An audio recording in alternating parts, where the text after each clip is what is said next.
Նախատեսելի է թերևս այս իրավիճակը, այսպիսի պրոցեսները հետընտրական շրջանում։ Ամեն դեպքում ինչու չստացվեց այս անգամ իշխանության կամ նախատեսելի։ Այս իշխանությունները պլանավորված պետության ամբողջ ռեսուրսը, նաև դատաիրավական հացնում են բոլոր այն դիմադրության օջախները, որոնք որ դիմադրում են մեր երկիրը դեպի անկման տանելու գործում։ Սա խոսում է ևս նրա մասին, որ այսօրվա իշխանության ղեկավարը նախապատրաստվել է եւ հետեւականորեն իրականացնում է հակառակորդի, այսինքն թուրք-ադրբեջանական տանդեմի, Ադրբեջանի Հանրապետության ռազմաքաղաքական ղեկավարության պահանջները։ Տարիներ ի վեր մենք խոսում ենք դրա մասին, որ տեսեք, պարտված իշխանությունները անդադ գտնում են ճնշումների եւ պարտադրանքի ներքո եւ եթե այսօրվա իշխանությունները փոքր-ինչ մեր հայրենիքը սիրեին, փոքր-ինչ մտածեին դրա մասին, իրենք շուտվանից հրաժարական տված կլինեին, իսկ կատարում է հետեւյալը, կատարում է այն, որ իրենք մեր ժողովրդին, մեր դիմադրության բոլոր օջախներին պատերազմ են հայտարարել հակառակորդի մոտ խաղաղություն մուրալու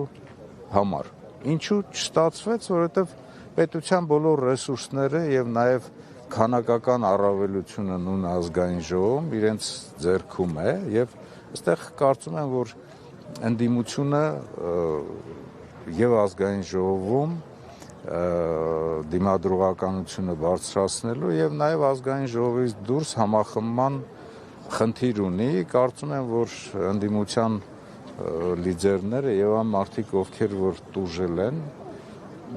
այսօր այդ ուղղությամբ համապատասխան աշխատանք տանում են։ Տեսեք ինչ է կատարվում։ Հիմա բոլորս հավաքվել ենք այստեղ ի աջակցություն մեր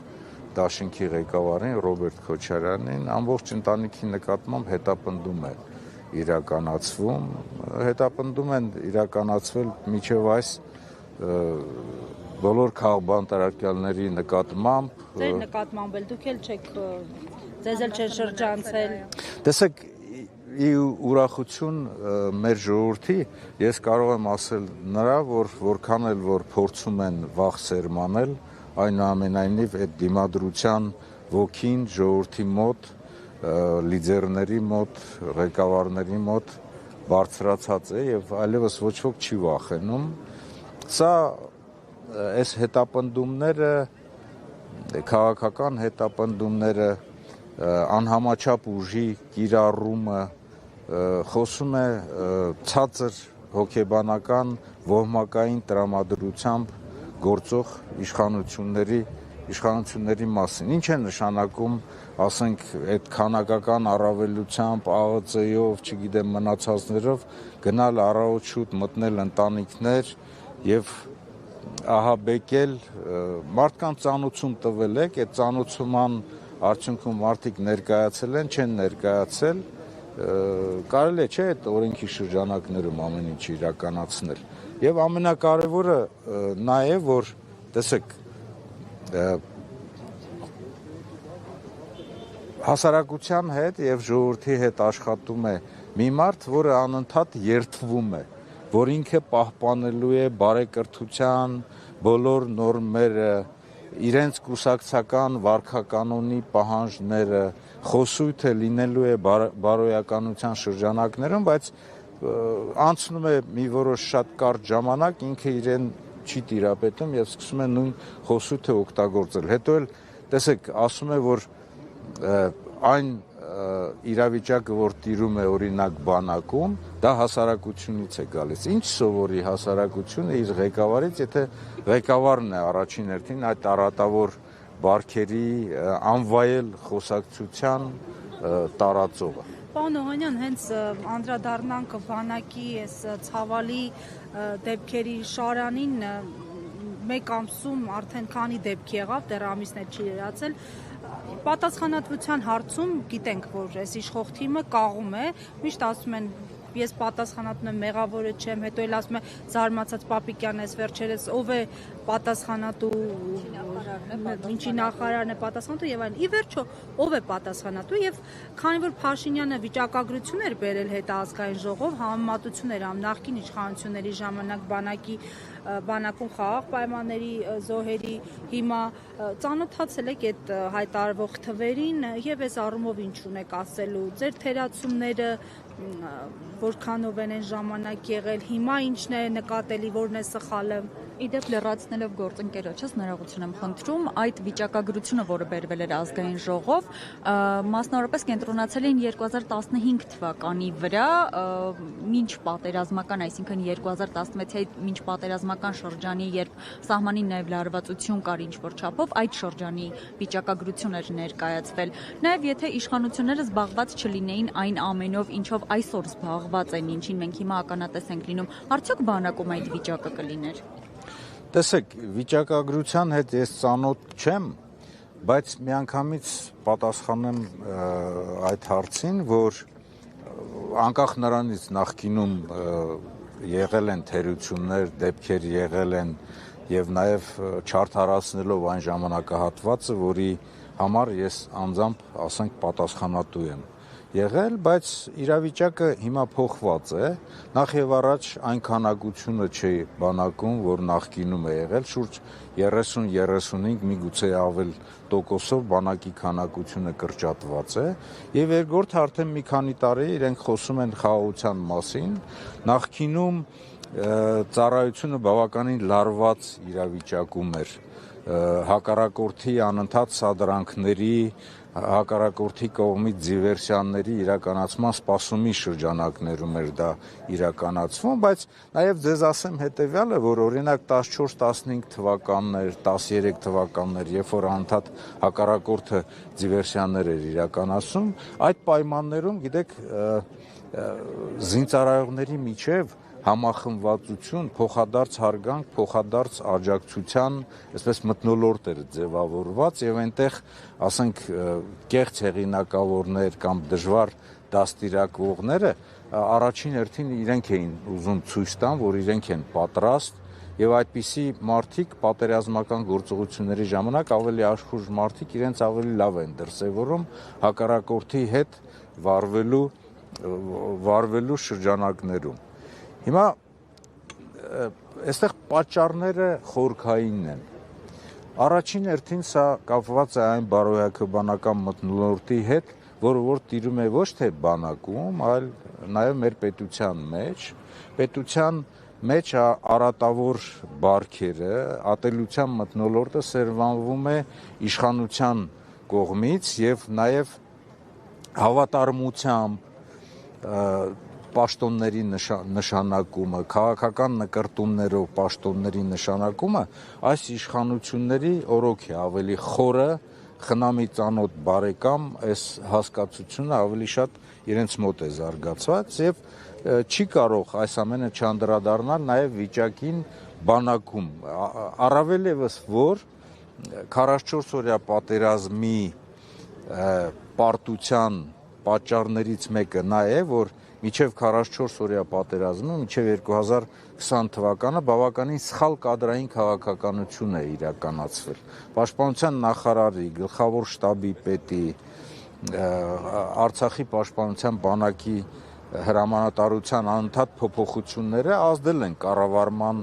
համակարգի կայունության, հստակության վրա, որն էլ իր ներգործություն է ունեցել նաև ավելի ներքևի օղակի հրամանատարական կազմի վրա, որոնց մոտ մտավախություն է առաջացել իրենց պաշտոններում մնալու, որովհետև տեսել են քաղաքական իշխանությունները ինչպես են բանանում։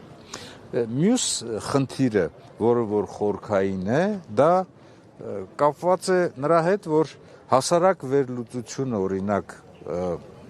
որ անում ենք, ինչու համար են քնելու վրա հայհոյանք դնում եւ ինչու համար են զինծառայողները քնում, որովհետեւ հոգնում են։ Այսինքն ծառայության պայմանները այնպիսի ծանրության մեջ են, որ այդ մարդիկ հոգնում են եւ քնում են։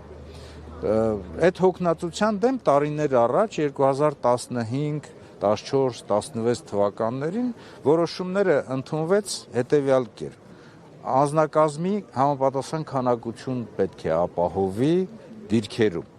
Ինչու՞, որովհետև շատ ծանր է 2 շաբաթ անընդհատ հերթապահություն տանել այս գրաֆիկով 2 ժամ դիրքում պահակություն, 2 ժամ արթուն հերթափոխ եւ 2 ժամ քնել։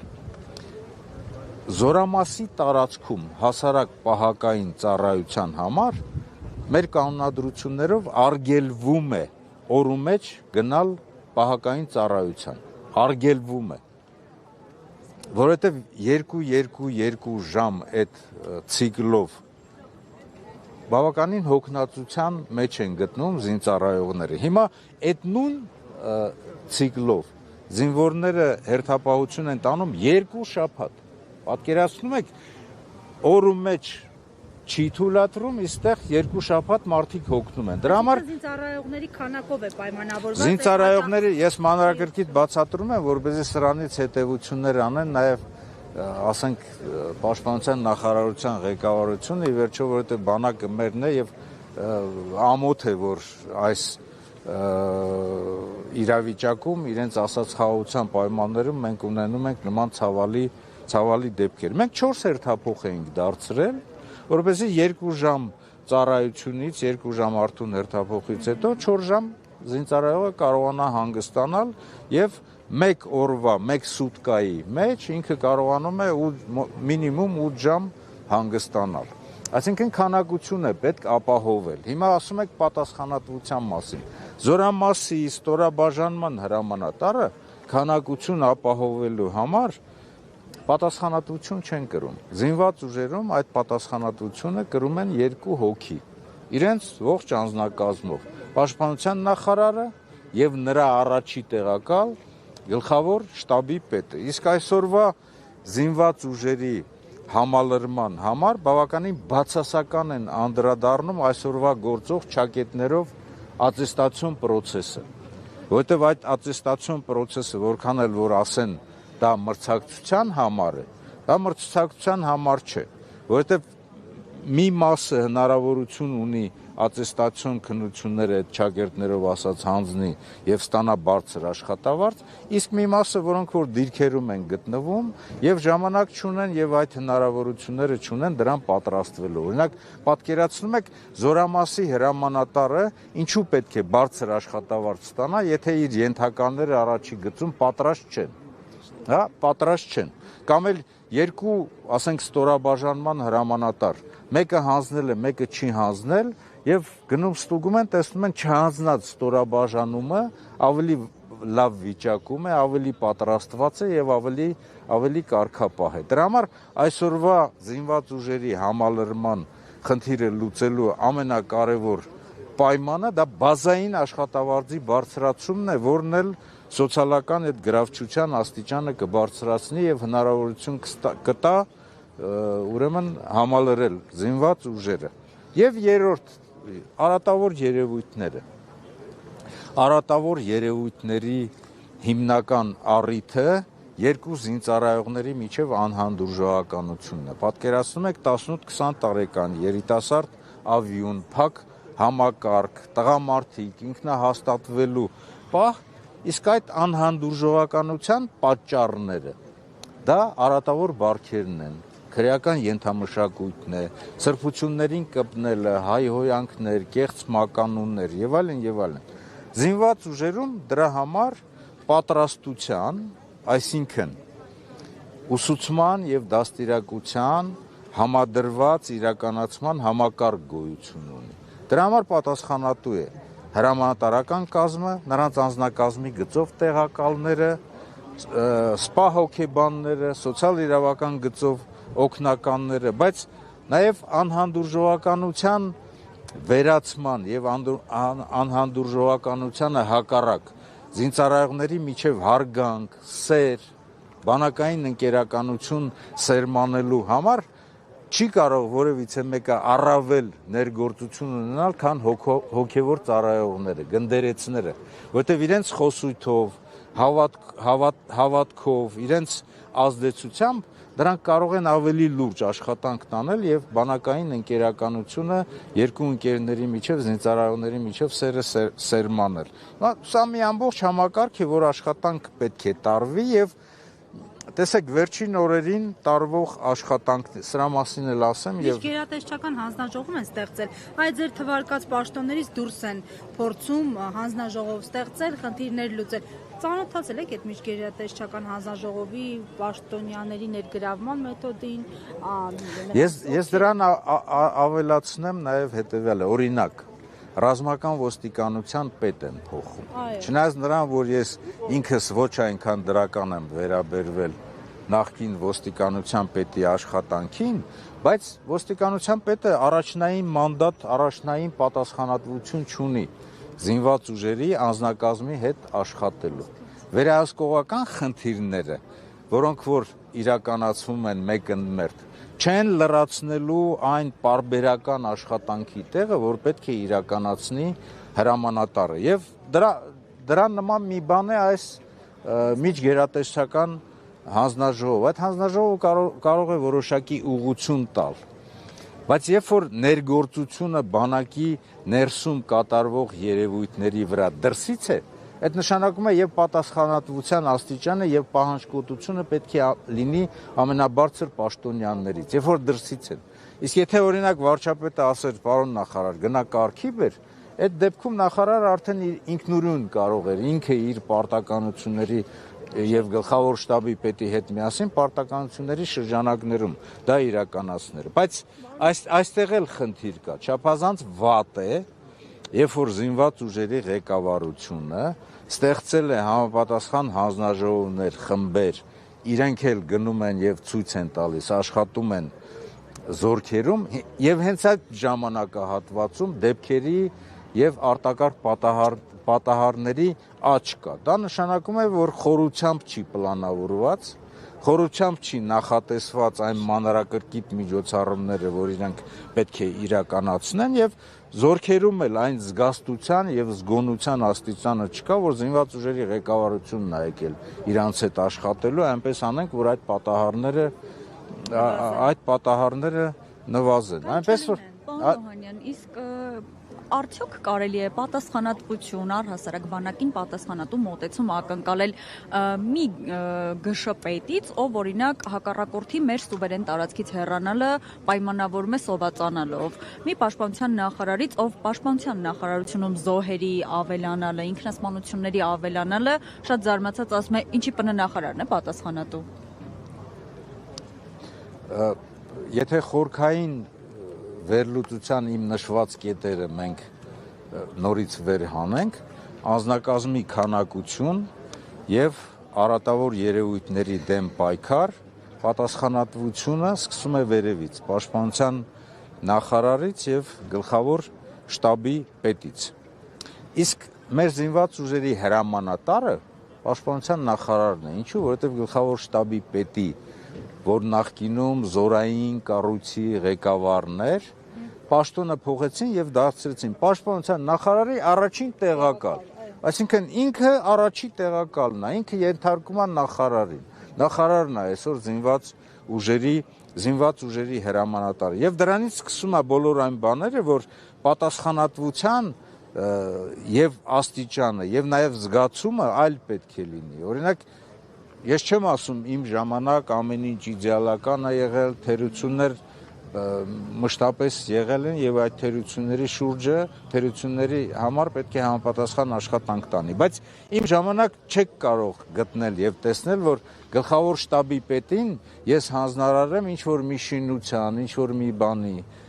համար գնա եւ այնտեղ սպասի եւ նախարարը գա զեկուցի։ Եվ այսօր զինված ուժերի գլխավոր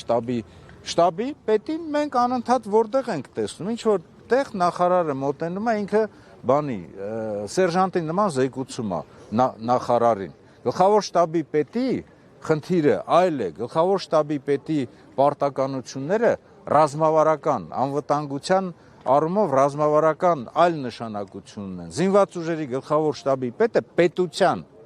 պետության բոլոր ուժային կառույցներից, մնացածից ազգային անվտանգության ծառայություն, ներքին ձեռք ամենաբարձր զինվորական պաշտոնյան է։ Դրանից ելնելով պետք է լինի նաև նրա նկատմամբ վերաբերմունքը եւ նրա պատասխանատվությունը։ Այսօր մենք գլխավոր շտաբի պետին տեսնում ենք անընդհատ սերժանտի նման ստեղ-ընդեղ զեկուցելուց։ Եղավ, շնորհակալություն, պարոն։ Շնորհակալ